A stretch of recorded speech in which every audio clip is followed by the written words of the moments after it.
السلام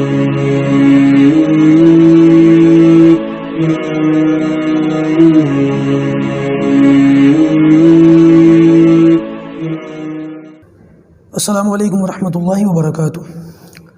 نحمدہ ونصلی علی رسولہ الکریم، اما بعد۔ جیسے کہ آپ سب واقف ہیں کہ آج ہماری بچوں کی جو اسلامی تربیت ہے اس کے تعلق سے کلاس کا دن ہے۔ اللہ پاک مجھ کو صحیح کہنے کی اور ہم سب کو ان باتوں پر ایمان لانے کی، عمل کرنے کی توفیق عطا فرمائے۔ دیکھیے، گزشتہ نشستوں میں ہم نے اللہ تعالیٰ کی ذات کے بارے میں، نبیوں کے بارے میں اور بہت ساری چیزوں کے بارے میں سیکھا، سمجھا اور جانا۔ انشاءاللہ آج کی اس نشست کے اندر میں بہت مختصر آپ حضرات کے سامنے یہ واضح کرنے کی کوشش کروں گا۔ جیسے کہ گزشتہ نشست میں ہم نے یہ سیکھا تھا کہ مسلمان ہونے کا کیا مطلب ہے۔ آج انشاءاللہ بات سمجھ لیجیے کہ وہیں سے آگے بڑھ رہی ہے۔ دیکھیے، مسلمان ہونے کے لیے سب سے پہلے جو کلمہ ہم اپنے بچوں کو سکھاتے ہیں، پڑھاتے ہیں، بعض بچے جو بالکل چھوٹے ہوتے ہیں، توتلی زبان ہوتی ہے، ان کو بھی ہم کیا سکھاتے ہیں؟ لا الہ الا اللہ محمد الرسول اللہ صلی اللہ علیہ وسلم۔ یہ دین اسلام کا بنیادی کلمہ ہے، بنیاد ہے۔ یہ کلمہ ہم اپنے بالکل جن کو بولنا بھی نہیں آتا بچوں کو، ان کو بھی ہم سکھاتے ہیں اور پڑھاتے ہیں۔ حتیٰ کہ جب کوئی شخص دنیا سے جا رہا ہوتا ہے، آخری وقت ہوتا ہے، تو اس میں بھی ہم اس کو کلمے کی تلقین کرتے ہیں، اس کے آس پاس بیٹھ کر کے جو ہے کلمہ پڑھتے ہیں۔ تو یہ خلاصہ ہے ساری چیزوں کا۔ اور آپ جانتے ہیں کہ جب کوئی شخص اس بات کا اظہار کرے کہ میں اسلام میں داخل ہونا چاہتا ہوں، دین اسلام قبول کرنا چاہتا ہوں، تو اس کو بھی ہم یہی پڑھواتے ہیں، لا الہ الا اللہ محمد رسول اللہ، یا پھر پڑھواتے ہیں اشہد ان لا الہ الا اللہ واشہد ان محمدا عبدہ ورسولہ۔ آج انشاءاللہ میں ان دونوں کلموں پر ہی بات کروں گا۔ خلاصہ دونوں کا ایک ہی ہے، تقریباً دونوں کا مطلب بھی ایک ہی ہے۔ تو ان دونوں پر جو ہے آج تھوڑی سی بات کر لیتے ہیں، گفتگو کر لیتے ہیں۔ دیکھیے، یہ جو کلمہ ہے، اس کا نام کیا ہے، اس کو کیا کہتے ہیں، کون سا کلمہ ہے یہ؟ عام طور سے ہمارے مکتب کے اندر، مدارس کے اندر، مکاتب کے اندر چھوٹے چھوٹے بچوں کو جب وہ پڑھنے آتے ہیں اور ابتدائی تعلیم وہ سیکھ رہے ہوتے ہیں، پڑھ رہے ہوتے ہیں، تو ان کو بتایا جاتا ہے کہ اس کلمے کا نام ہے کلمہ طیبہ۔ کلمہ طیبہ، بعض اس کو کلمہ توحید بھی کہتے ہیں اور بعض اس کو کلمہ اسلام بھی کہتے ہیں۔ یہ تینوں نام صحیح ہیں، کلمہ اسلام بھی صحیح ہے، کلمہ توحید بھی صحیح ہے اور کلمہ طیبہ بھی صحیح ہے۔ اور اس کا مشہور اور معروف نام وہ کلمہ طیبہ ہے۔ کیا ہے کلمہ طیبہ؟ کیا معنی ہے اس کا؟ دراصل اس کلمے کے اندر دو لفظ ہیں، لا الہ الا اللہ ایک لفظ اور محمد رسول اللہ دوسرا لفظ۔ اس کا معنی یہ ہے کہ میں لا الہ الا اللہ، اس بات پر میں ایمان لایا کہ اللہ کے علاوہ کوئی عبادت کے لائق نہیں، عبادت کے لائق صرف اللہ ہے، عبادت صرف اللہ کی جائے گی، سجدہ صرف اللہ کو کیا جائے گا، رکوع صرف اللہ کو کیا جائے گا، مرادیں صرف اللہ سے مانگی جائیں گی، دعائیں صرف اللہ سے مانگی جائیں گی۔ یعنی کہ جو کچھ بھی کر سکتا ہے اس کائنات میں صرف اللہ ہی کر سکتا ہے، جو ہمیں دے سکتا ہے وہ صرف اللہ ہی کی ذات ہے، اور جس سے مانگنا چاہیے، جس کے سامنے جھکنا چاہیے، وہ صرف اللہ ہے، اللہ کے علاوہ کوئی نہیں ہے۔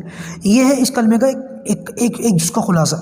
اور دوسرا ہے محمد رسول اللہ، یعنی کہ محمد صلی اللہ علیہ وسلم یہ اللہ کے رسول ہیں، آخری پیغمبر ہیں۔ یہ اس کلمے کا معنی ہے۔ اور یہ باتیں ہمیں زبان سے کہنی بھی ہیں، دل سے ماننی بھی ہیں۔ ایک مسلمان ہونے کے لیے دونوں باتیں شرط ہیں، دل سے مانے کہ ہاں اللہ ایک ہے اور حضرت محمد صلی اللہ علیہ وسلم اللہ کے بندے اور اس کے رسول ہیں، یہ مانے، اور زبان سے اس بات کو کہے، اس کا اظہار کرے۔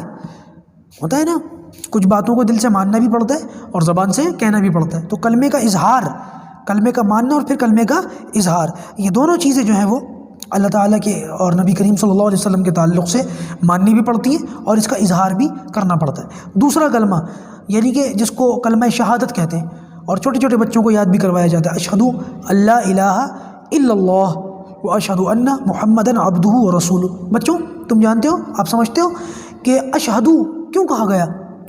یہ کیوں کہا گیا کہ میں گواہی دیتا ہوں؟ یہاں پر اس کلمے کے اندر ایک لفظ آ رہا ہے اشہد۔ اشہد کا معنی ہوتا ہے میں گواہی دیتا ہوں، میں یہ گواہی دے رہا ہوں۔ کس بات کی گواہی؟ اللہ الہ الا اللہ، کہ اللہ ایک ہے، اس کے علاوہ کوئی عبادت کے لائق نہیں، عبادت کے لائق صرف اور صرف اللہ ہے، اس کے علاوہ کوئی نہیں ہے، میں اس بات کی گواہی دیتا ہوں۔ اور پھر دوبارہ آیا واشہد، اور پھر میں اس بات کی گواہی دیتا ہوں ان محمدً عبدہ ورسولہ، کہ محمد صلی اللہ علیہ وسلم اللہ کے پیغمبر ہیں اور اس کے بندے ہیں اور اس کے رسول ہیں۔ کیا مطلب ہے گواہی دینے کا؟ ہم گواہی کب دیتے ہیں؟ کب گواہی دینے کی ضرورت پیش آتی ہے؟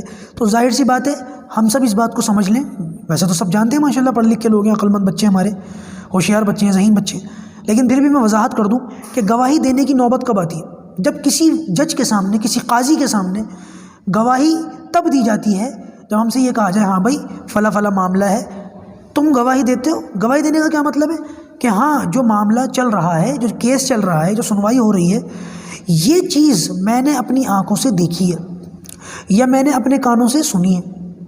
گواہی دی ہی اسی بات کی جا سکتی ہے، اسی بات کی گواہی دی جا سکتی ہے جس کو بندے نے خود دیکھا ہو یا جس کو بندے نے خود سنا ہو۔ اب ہم نے نبی کریم صلی اللہ علیہ وسلم کو دیکھا تو نہیں ہے، اللہ تبارک و تعالیٰ کو دیکھا تو نہیں ہے، اور دنیا میں رہتے ہوئے اپنی ان آنکھوں سے دیکھنا پاسبل بھی نہیں ہے، لیکن اللہ پر ایمان لا کر اس طریقے سے گواہی دے رہے ہیں کہ جیسے ہم نے اللہ کو دیکھا ہے۔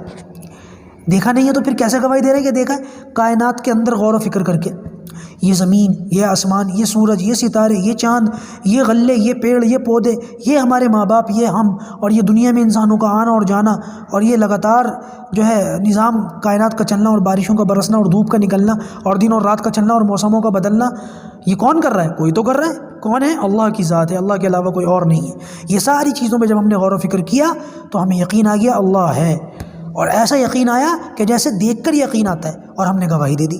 یہی معاملہ اللہ کے رسول کے ساتھ ہے۔ اللہ کے رسول کو ہم نے دیکھا تو نہیں، لیکن ہمارے پاس قرآن ہے۔ قرآن کس پر نازل ہوا؟ اللہ کے رسول پر نازل ہوا۔ تو یہ قرآن گواہی دیتا ہے یہ کس شخصیت پر نازل ہوا تھا؟ اللہ کے رسول پر نازل ہوا تھا۔ تو قرآن کو دیکھ کر ہم نے اللہ کے رسول کی رسالت کی اور آپ کی بندگی کی گواہی ایسے دی جیسے کہ ہم نے خود اللہ کے رسول کو دیکھا ہو۔ تو یہ دونوں کلموں کا یہ مطلب اور خلاصہ ہے۔ ان کلموں کو پڑھا کر ہی بچوں کو جو ہے اسلام سکھایا جاتا ہے، اور ان کلموں کو پڑھا کر ہی لوگوں کو دین اسلام کے اندر داخل کیا جاتا ہے۔ ٹھیک ہے بچوں، ان دونوں کلموں کو یاد کر لیجئے گا، لا الہ الا اللہ محمد رسول اللہ، اللہ کے علاوہ کوئی عبادت کے لائق نہیں، اور محمد اللہ کے صلی اللہ علیہ وسلم محمد اللہ کے رسول ہے۔ اشہد ان لا الہ الا اللہ، میں گواہی دیتا ہوں کہ اللہ کے علاوہ کوئی عبادت کے لائق نہیں، واشہد ان محمدا عبدہ ورسولہ، اور میں گواہی دیتا ہوں کہ محمد صلی اللہ علیہ وسلم اللہ کے بندے ہیں اور اس کے رسول ہیں۔ میں انشاءاللہ یہیں پر اپنی بات ختم کرتا ہوں۔ اللہ پاک ہم سب کو ان تمام باتوں کو ماننے کی اور دل سے صحیح جاننے کی، سمجھنے کی توفیق عطا فرمائے۔ السلام علیکم ورحمۃ اللہ وبرکاتہ۔